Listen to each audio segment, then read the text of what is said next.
జగదాత్రి కేదార్తో ఇలా అంటూ ఉంటుంది.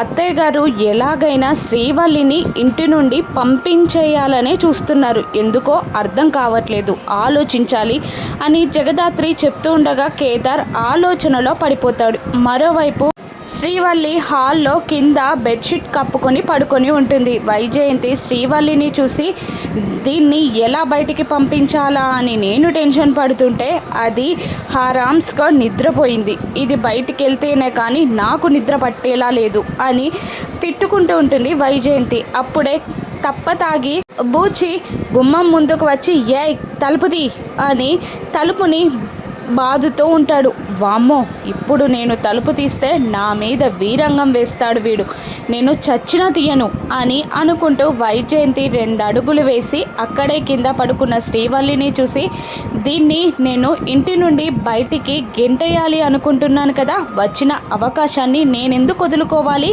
అని అనుకొని డోర్ ఓపెన్ చేసి బూచిని లోపలికి రమ్మని బూచి తన గదిలోకి వెళ్ళబోతుండగా అటు కాదల్లుడు ఇటు అంటూ శ్రీవల్లి వైపు నడిపిస్తూ ఉంటుంది బూచిని వైజయంతి. ఇక నడుస్తున్న బూచి కాళ్ళకి తన కాలు అడ్డం పెట్టి బూచి వెళ్ళి శ్రీవల్లిపై పడేలా చేస్తుంది వైజయంతి. బూచి వెళ్ళి శ్రీవల్లిపై పడగానే శ్రీవల్లి దిక్కున లేచి కూర్చుంటుంది.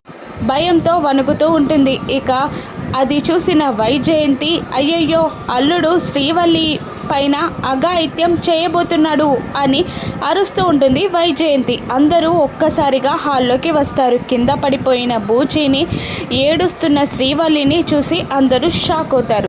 ఇప్పుడు ఏం చేస్తారు? శ్రీవల్లిని ఇంట్లో నుండి బయటికి పంపించేస్తారా?